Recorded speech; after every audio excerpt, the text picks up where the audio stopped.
복음과 함께 고난을 받으라. 디모데후서 1장 1절에서 8절.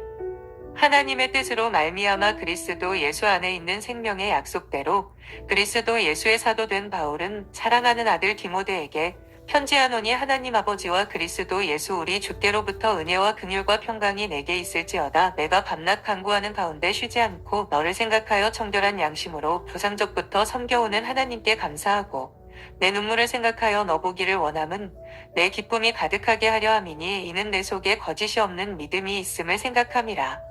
이 믿음은 먼저 내 외조모 로이스와 내 어머니 유니게 속에 있더니 내 속에도 있는 줄을 확신하노라. 그러므로 내가 나의 안수함으로 내 속에 있는 하나님의 은사를 다시 부릴 듯하게 하기 위하여 너로 생각하게 하노니 하나님이 우리에게 주신 것은 두려워하는 마음이 아니요 오직 능력과 사랑과 절제하는 마음이니 그러므로 너는 내가 우리 주를 증언함과 또는 주를 위하여 갇힌 자된 나를 부끄러워하지 말고 오직 하나님의 능력을 따라 복음과 함께 고난을 받으라. 1절에서 바울은 자신이 사도가 된 근거를 말하고 있습니다.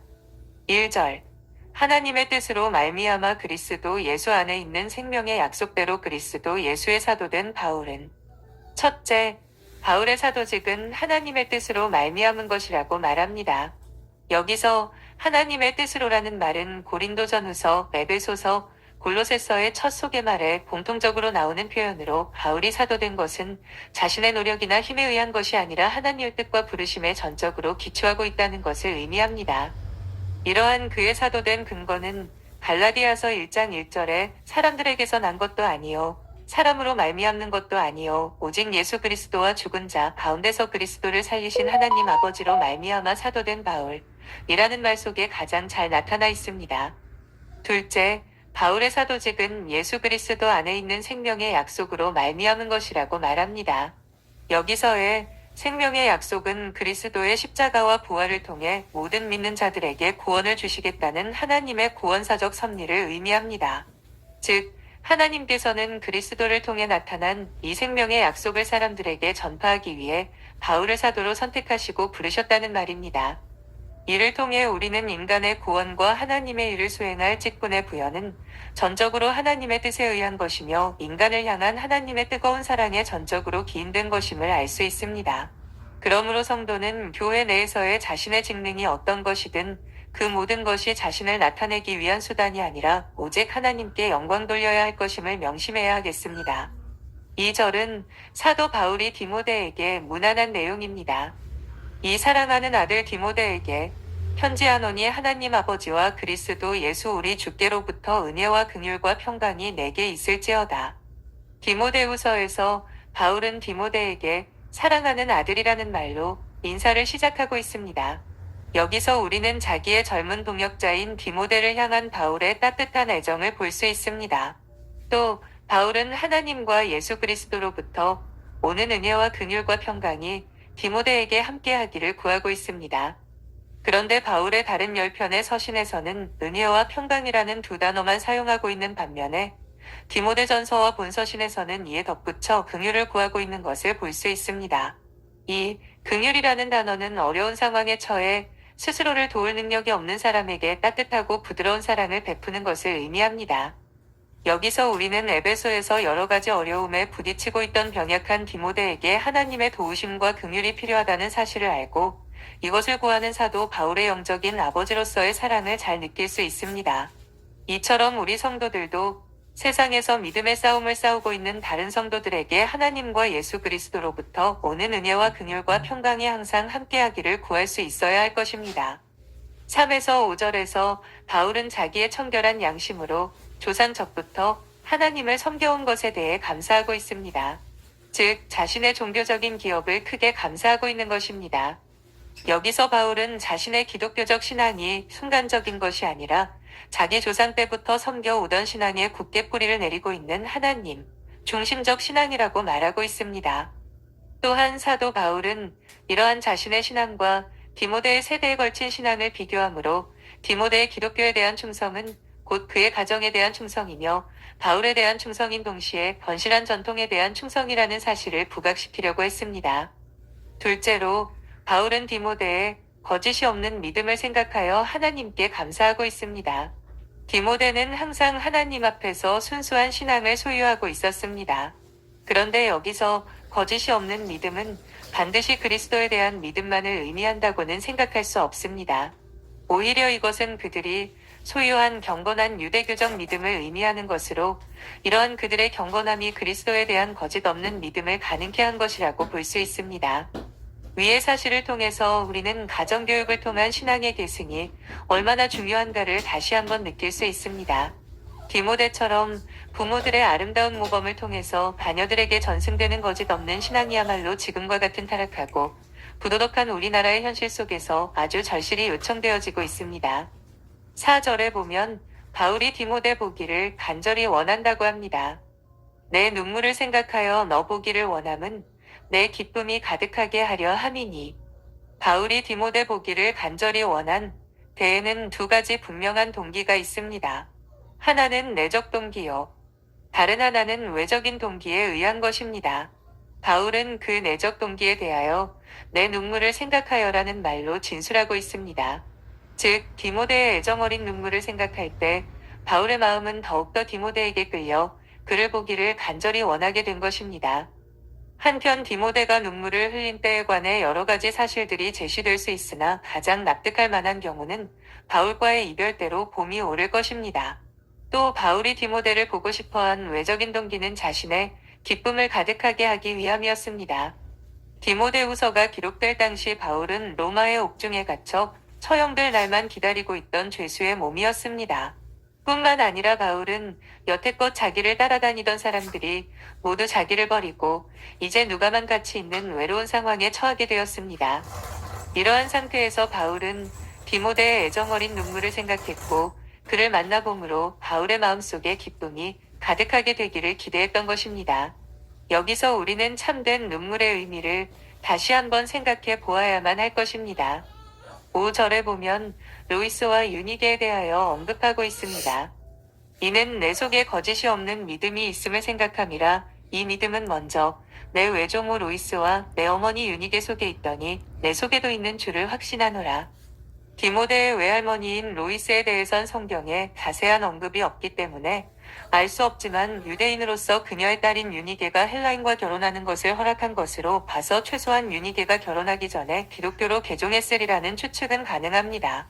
왜냐하면 당시 유대교 신자들은 이방인과의 결혼을 금하고 있었기 때문입니다. 디모데의 어머니인 유니게는 유대인으로 태어났기 때문에 그녀의 아버지도 유대인이라고 생각됩니다. 한편 유니게의 남편은 헬라인인데 이 사실을 통해 볼 때 유니게도 결혼하기 전에 적어도 기독교로 개종했을 가능성이 높습니다. 이러한 그녀는 아들인 디모데를 경건한 신앙으로 교육시켜 진실한 믿음을 가지고 바울의 동역자로 주의 복음을 위해 헌신하는 자리에까지 이르게 할 정도로 열심 있고 경건한 신앙인이었던 것입니다. 여기서 우리는 믿는 가정에 있어서 어머니의 역할이 얼마나 중요한가를 새삼 깨달을 수 있습니다. 6에서 8에는 에베소에서 목회하는 디모데가 직면하고 있던 어려움을 말하고 있습니다. 디모데는 우선 나이가 어린 목회자였고 육체적으로 병약했기 때문에 여러 가지로 불리한 입장에 처해 있었습니다. 그리고 그는 선천적으로 성격이 소심했고 겁이 많았기 때문에 바울이 투옥된 후 일시적으로 복음을 전파하는 것을 두려워하고 있었습니다. 바울의 경우와 마찬가지로 그 당시 성도들은 로마 제국에 의해 심한 박해를 받고 있었기 때문에 복음 전파에 많은 어려움이 따랐습니다. 또한 디모데는 에베소 교회 안에 침투해 들어온 거짓 교사들이 아주 지독하고 악랄하게 복음의 바른 진리를 왜곡시키고 성도들을 미혹하는 데 대해 두려워하는 마음을 가지고 있었습니다. 그러나 성도들은 복음 전파 때문에 당하는 고난을 두려워해서는 안 됩니다. 왜냐하면 복음을 전파하는 것은 예수 그리스도의 명령이며 또한 성도들이 복음과 함께 고난당하는 것은 너무도 당연한 것으로 그 일은 장래 우리에게 영광과 기업을 보장해 주기 때문입니다. 7절에 보면 하나님이 우리에게 주신 것은 두려워하는 마음이 아니요 오직 능력과 사랑과 절제하는 마음이니라고 합니다. 하나님께서 성도들에게 주신 것은 두려워하는 마음이 아니라고 합니다. 여기서 두려워하는 마음은 오히려 겁 많은 영이라는 의미에 가깝습니다. 따라서 믿는 성도들은 겁 많은 영을 받은 것이 아니라 거룩한 성령을 받았는데 성령은 두렵게 하는 영이 아니라 오히려 성도들로 하여금 하나님의 백성이라는 사실을 깨닫게 하는 영이며 승리케 하는 영이신 것입니다. 하나님께서 믿는 성도들에게 주신 것은 오직 능력과 사랑과 근신하는 마음이다. 여기서 능력은 하나님으로부터 출발한 불가항력적인 힘으로써 복음 전파를 위한 추진력과 세상을 변화시키는 원동력이 되는 힘인 것입니다. 그리고 사랑이란 그리스도를 통해 나타난 하나님의 자기 희생적인 사랑을 의미하는 것으로 성도가 생활 속에서 사람을 대할 때 취해야 할 마음가짐과 기본 자세를 보여주는 말입니다. 또 근신하는 마음은 자신을 절제하는 것을 의미함과 동시에 남을 온전케 하는 능력도 포함되어 있습니다. 이와 같이 능력과 사랑과 근신하는 마음은 성령께서 주시는 성도의 마음 상태를 나타내는 것입니다. 그러므로 성도들은 세상 권세나 그 밖의 악한 세력들에 대해서 두려워하지 말고 힘주시는 성령 안에서 담대하게 복음을 위해 헌신하는 삶을 살아가야 할 것을 요청받게 됩니다. 8절은 사도 바울은 디모데에게 당부하는 내용입니다. 그러므로 너는 내가 우리 주를 증언함과 또는 주를 위하여 갇힌 자 된 나를 부끄러워하지 말고 오직 하나님의 능력을 따라 복음과 함께 고난을 받으라. 첫째, 바울은 우리 주의 증거를 부끄러워 말라고 당부하고 있습니다. 여기서 주의 증거는 그리스도의 성육신, 사역, 십자가 죽음, 부활 등을 모두 포함하는 그리스도의 삶과 가르침 전체를 의미합니다. 결국 우리가 그리스도의 복음을 부끄러워하게 된다면 주께서 영광 중에 나타나실 때 역시 그분도 우리를 안다는 사실에 대해서 부끄러워하실 것입니다.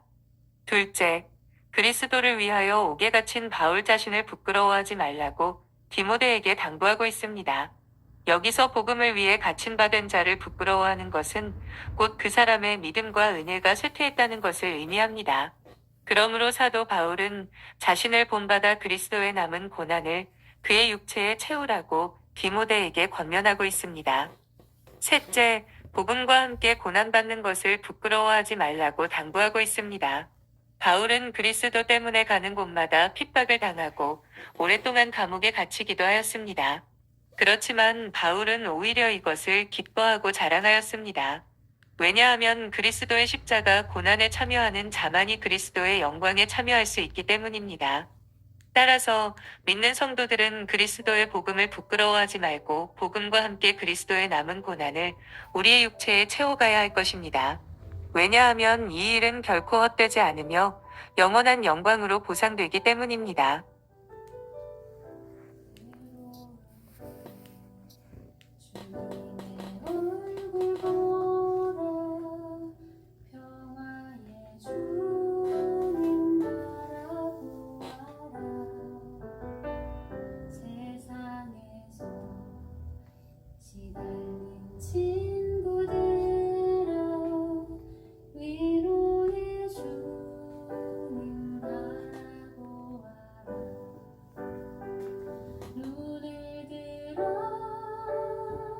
주